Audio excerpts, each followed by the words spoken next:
The rain-slicked streets of Washington, D.C. gleamed under the glow of street lamps when Maya Collins made a decision that would alter the course of her life. What began as a favor to her sick roommate, a last-minute babysitting job in Georgetown, seemed harmless enough. A few hours watching a little girl, nothing more. But when the townhouse door swung open, Maya found herself face-to-face with Andrew Whitmore, a man whose quiet power filled the air as surely as the storm outside. Behind his polished composure was something deeper, the tenderness of a devoted father, raising his daughter alone in a world of privilege and scrutiny.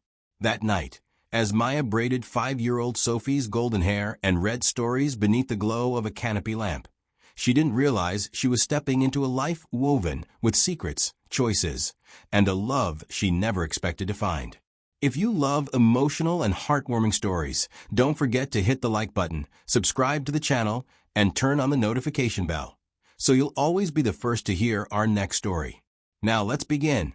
Maya Collins tightened her scarf against the wind as she walked along the cobblestone streets of Georgetown, her boots clicking against stones slick from an earlier drizzle.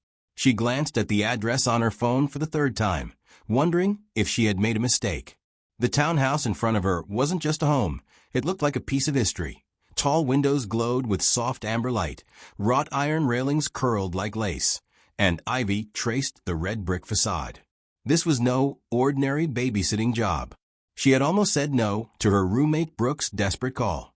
A quiet night with takeout, and her novel had been the plan. Instead, here she was, stomach fluttering with nerves, about to step into a stranger's world. The heavy brass knocker hadn't even cooled from her touch when the door opened. And there he stood, Andrew Whitmore. He was younger than she expected, mid-30s perhaps, with dark hair brushed neatly back and eyes that carried the quiet weight of someone used to responsibility. His tailored suit, navy with a crisp white shirt, looked as though it had been made for him alone. But despite his polished presence, his smile was warm, almost relieved. "You must be Maya," he said, his voice calm, steady.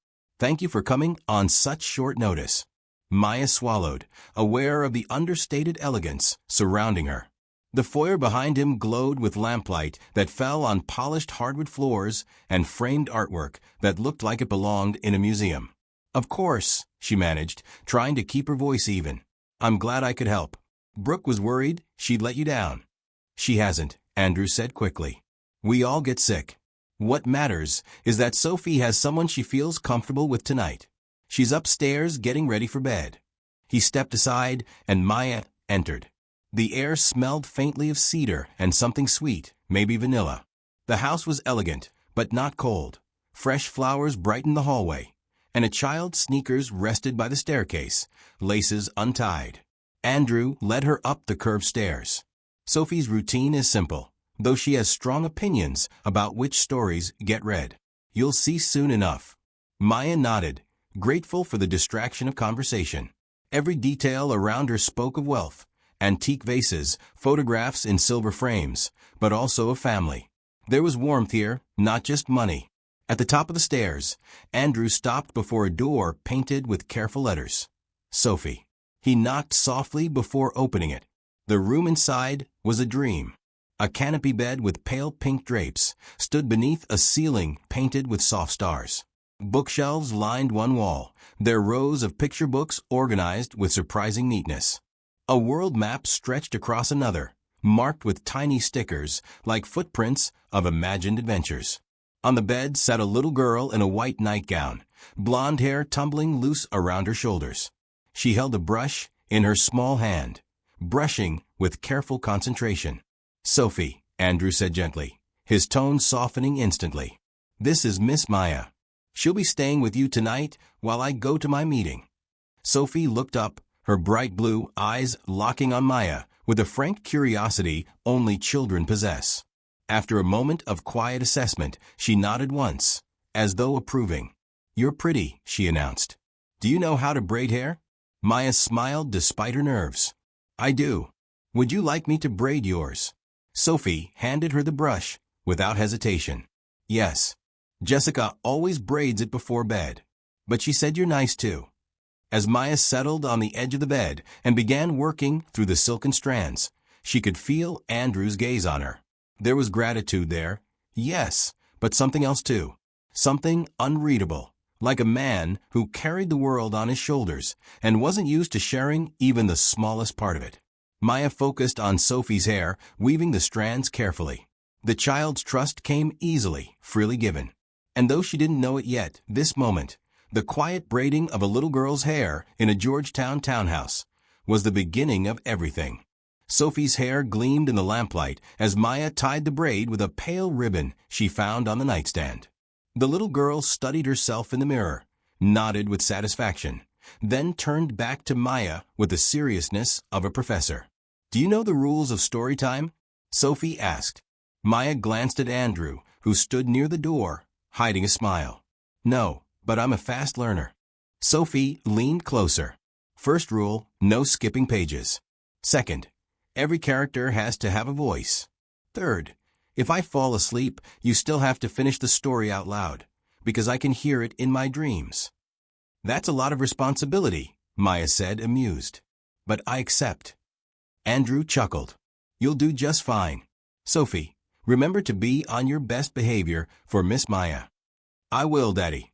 Sophie's expression softened, and in that small exchange, Maya caught the invisible thread of love that bound father and daughter so tightly. Andrew checked his watch. "I'll be back by 10. My number's on the fridge if you need anything." His gaze flicked to Maya, steady and warm. "Thank you again." And then he was gone, the sound of the front door closing echoing faintly upstairs. For a moment, the house seemed too big, too quiet. Maya turned back to Sophie, who was already holding out a thick picture book decorated with crowns and castles. "This is The Princess and the Pirate," Sophie declared.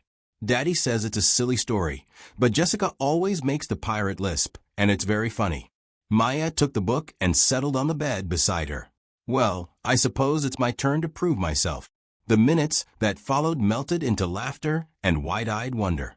Maya exaggerated voices, puffed her cheeks to play the pompous king, and gave the pirate a comical lisp that made Sophie giggle so hard she had to clutch her stomach. The girl's delight was contagious. Maya found herself laughing too, surprised at how natural it felt to be here, in this grand house, reading to this little girl she had only just met. When the story ended, Sophie clapped her hands. "You're even better than Jessica. You make all the characters sound real." "I'll take that as the highest praise," Maya said with a playful bow. They read another story, then another, until Sophie's eyelids grew heavy. She fought sleep with stubborn determination, asking questions about Maya's life. "Do you have kids?" "Not yet," Maya answered softly. "Do you have a husband?" Maya hesitated. "No, just me for now." Sophie yawned, satisfied with the answers, and finally let her head sink into the pillow. "You should marry Daddy," she murmured, her words blurred by sleep. "You make him smile." Maya froze, watching as Sophie drifted into dreams, her small chest rising and falling in a steady rhythm. The innocence of the statement lingered in the air like a whispered prophecy. She smoothed Sophie's blanket, then sat quietly in the room for several minutes, making sure the girl was fully asleep before slipping downstairs. The living room glowed softly, its shelves lined with books and family photos. Maya wandered cautiously, pausing at a framed picture of Andrew and Sophie at the tidal basin, cherry blossoms raining down around them. He looked younger, but the same quiet devotion was in his eyes. She was still studying the photograph when the front door opened. Andrew stepped in, loosening his tie, fatigue on his face giving way to relief when he saw her. "How was she?" he asked. "A delight," Maya said honestly. "She made me follow her very strict story time rules." His lips curved. "She's very particular about her bedtime." She also said something. Maya hesitated, unsure if she should repeat it. Andrew raised a brow. "Oh, she told me I should marry you." For a moment, silence filled the room. Then Andrew laughed, low, warm, genuine. "That sounds like Sophie." He rubbed the back of his neck, a little embarrassed. "She has a way of speaking her mind." Maya smiled, the tension easing. "She's wonderful. You've raised her beautifully." His expression softened, and there it was again, the unspoken weight in his eyes, the quiet vulnerability behind the successful exterior. That means more to me than you know. He walked her to the door, pausing as she slipped on her coat. I can't thank you enough for tonight. Would you consider helping again sometime? Sophie clearly adores you. Maya surprised herself by answering without hesitation. I'd like that. As she stepped into the cool Georgetown night, Maya realized something had shifted. What began as a favor to her roommate was becoming something more, threads weaving into her life in ways she hadn't anticipated. And she wasn't sure she wanted to resist. The weeks that followed turned into an unexpected rhythm. What was meant to be a one-time favor became a fixture in Maya's life. On Tuesdays and Fridays, she found herself walking the familiar streets of Georgetown, greeted by Sophie's excited wave from the upstairs window. Each visit carried a new ritual. Puzzles scattered across the rug, whispered secrets about Sophie's kindergarten adventures, and endless debates over whether macaroni and cheese counted as real dinner. And every time, without fail, Andrew returned precisely when he said he would, his reliability etched into the very structure of the home. Yet what lingered most for Maya were the quiet moments after Sophie was asleep. She and Andrew would sit in the kitchen, mugs of tea between them, their conversations flowing from casual to deeply personal. He listened intently when she spoke about her graduate work, her passion for museums, and making history feel alive for children. She admired how he asked thoughtful questions, never pretending to know more than he did, always genuinely interested. Still, something about him remained a mystery. His calm was deliberate, his success evident, but he never explained the details of what he did. The truth came one afternoon in the most unexpected way. Brooke, finally recovered, plopped onto their apartment sofa and studied Maya with narrowed eyes. You've been glowing lately. Don't deny it. Maya laughed, shaking her head. It's just babysitting. Sophie's amazing. And her dad? Brooke's tone was pointed. Maya hesitated, thinking of Andrew's steady gaze, his quiet humor, the way his shoulders seemed to relax only after Sophie was safely asleep. He's a good father. That's all. Brooke smirked, grabbing her phone. A good father who also happens to be Andrew Whitmore. Maya frowned. Yes, that's his name. Brooke tapped the screen and turned it toward her.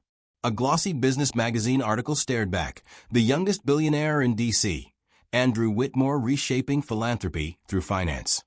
Beneath the headline was a photo of him at a ribbon cutting, surrounded by smiling children from a local community center.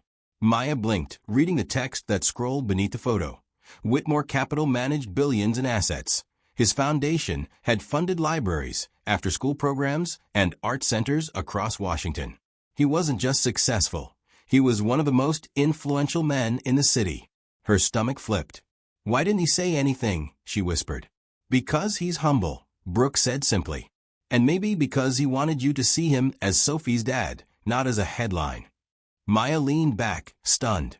Suddenly all the pieces fit. The quiet sophistication of the townhouse, the subtle staff presence, the way his phone buzzed constantly during dinner, but he always silenced it. Andrew Whitmore wasn't just a devoted father. He was a man who carried entire communities on his shoulders. The next evening, Maya arrived for her babysitting shift with the revelation still fresh in her mind. Sophie greeted her with a hug, immediately dragging her to the living room for a puppet show. But when Andrew walked in later, loosening his tie, Maya found herself studying him differently. He noticed. Everything all right? He asked, pouring himself a glass of water. Maya hesitated, then decided honesty was better than pretense. I read about you. Andrew's hand stilled on the glass. For a moment, his expression was unreadable. Then he sighed softly. I see. Why didn't you tell me? Because I didn't want that to be what defined me for you. His gaze was steady, almost vulnerable. With most people, the moment they learn about my firm or my foundation, that's all I become. The man with the money. The man who funds projects. But when you're here, he paused, searching for words. You treat me like a father first. Like a man, not a machine. Maya's chest tightened. You are a father first. Sophie proves that every time she talks about you. A small smile flickered across his lips. That's all I've ever wanted to be. The silence between them wasn't awkward. It was weighted, charged with an unspoken understanding. Later that night, after Sophie was asleep, they sat in the living room with a quiet hum of the city beyond the windows. "Does it scare you?" Andrew asked suddenly. "What?" "Knowing who I am. What I do." Maya thought about it. The article, the billions, the influence. Then she thought of Sophie's laughter, the smell of apple slices, the sound of Andrew reading with his ridiculous elephant voice. "No," she said softly, "because none of that changes the way you look at your daughter, or the way she looks at you." Andrew exhaled, tension easing from his shoulders. "I hoped you'd say that." As she gathered her things to leave, Maya caught his gaze, lingering on her a moment longer than necessary. Not as Andrew Whitmore, billionaire investor, but as a man who was slowly, cautiously letting someone into the quiet sanctuary he'd built with his daughter. And as she stepped out into the cool night air of Georgetown, Maya realized the truth about Andrew didn't frighten her at all. It only drew her closer. Maya arrived at the Whitmore townhouse on a Saturday afternoon, her tote bag stuffed with picture books she had borrowed from a library. She expected the usual warmth, Sophie running down the stairs, Andrew's quiet smile, but instead she was met by Valentina, the head of household staff, her expression unusually tense. "Be careful today," Valentina murmured as she let Maya in. "There are photographers outside." Maya froze. "Photographers?" Valentina nodded grimly. "Word got out that Mr. Whitmore has been spending his evenings with someone new. They want a picture." Before Maya could respond, Sophie's delighted cry echoed from the stairs. "Miss Maya." She flew into her arms, completely unaware of the storm brewing outside. Maya hugged her tightly, but her mind spun. She hadn't signed up for this. Her face in tabloids, her privacy invaded. Andrew appeared moments later, jacket over his arm, his jaw tight. "I'm sorry," he said quietly. "I didn't expect the press to pick this up so fast." "I'm not used to being news," Maya admitted, trying to keep her voice steady. His gaze softened. "Neither am I, at least not in this way. I'll handle it." But the outside world was relentless. On Monday morning, Brooke shoved her phone in front of Maya's face. There, splashed across a gossip site, was a grainy photo. Maya leaving the townhouse with Sophie holding her hand. The headline read, "Whitmore's Mystery Woman, New Romance or Just the Nanny?" Maya's cheeks burned. "I'm not a headline," she muttered. Brooke touched her arm. "This isn't about you. It's about him. They twist anything to sell clicks. But you need to decide if you can live with it." Maya wasn't sure she could. A few days later, Andrew invited her and Sophie for a picnic at the tidal basin. Cherry blossoms rained down in pale pink flurries as they spread out a blanket near the water. Sophie ran ahead with her kite, leaving Maya and Andrew a rare moment of solitude. "I know this is overwhelming," Andrew said, watching the blossoms drift across the surface of the basin. "And I wouldn't blame you if you walked away." Maya shook her head. "That's not what I want. But I have a career, a degree I'm finishing. I've worked hard to stay out of the spotlight. I can't risk losing everything I've built." He turned to her, earnest. "Then let's draw boundaries. No press statements. No staged appearances. What happens between us stays here, with Sophie, with us. The rest of the world doesn't get to define it." His certainty steadied her, but the fear still pressed at the edges of her heart. "Can it really be that simple?" "It can if we protect it together," he said. Before she could reply, Sophie came running, her kite string tangled hopelessly. "Help," she cried. Both Andrew and Maya bent to fix it, their hands brushing, and for a fleeting moment the world outside disappeared. But the pressure returned quickly. Later that week, Andrew's mother, Helena Whitmore, invited Maya to tea at her DuPont Circle home. Maya arrived nervously, half expecting interrogation. Instead, she found Helena composed yet kind, her eyes sharp with intelligence. "I know the papers have been cruel," Helena said, pouring tea with practiced grace. "But I also know my son. He doesn't let people in easily. If you're here, it's because you matter. To both of them." Maya blinked, surprised. "You're not worried about appearances?" Helena's smile was small but genuine. "Appearances fade. What matters is whether Sophie has someone who braids her hair and makes her laugh. Money can't buy that. The words settled deep in Maya's chest, dissolving a layer of doubt. That night, back at the townhouse, Sophie insisted on a museum night, where her stuffed animals became security guards and the hallway walls turned into an art gallery of her crayon masterpieces. Andrew returned late to find Maya crouched on the floor with Sophie, both giggling as they examined a painting of the Lincoln Memorial. He leaned against the doorframe, exhaustion etched on his face, but when he saw them, it melted into something softer. "Rough day?" Maya asked gently. "The kind where the world feels too loud," he admitted. She handed him a crayon drawing of a cherry blossom tree. "Then maybe you need quieter art." For the first time that day, he laughed. As Sophie drifted off to sleep later, Andrew lingered in the living room. "You didn't have to stay through all this, the press, the judgment. But you did." Maya met his gaze, steady now. "Because I see who you are when the headlines fade. A father. A man who cares more about his daughter's laughter than his bank account." Silence stretched, full of unspoken meaning. The world outside could shout all it wanted. Inside these walls, something real was growing, fragile. Yes, but undeniable. And for the first time, Maya allowed herself to believe that maybe, just maybe, this was worth the risk. Spring in Washington arrived like a celebration. The cherry blossoms around the tidal basin unfurled into clouds of pink and white, drifting like snow whenever the breeze stirred. Families filled the paths, couples posed beneath the trees. But for Maya, the world narrowed to the small circle of space she shared with Sophie and Andrew. Sophie skipped ahead in her yellow raincoat, pointing out every duck and blossom with wide-eyed delight. Maya walked beside Andrew, the air thick with unspoken questions.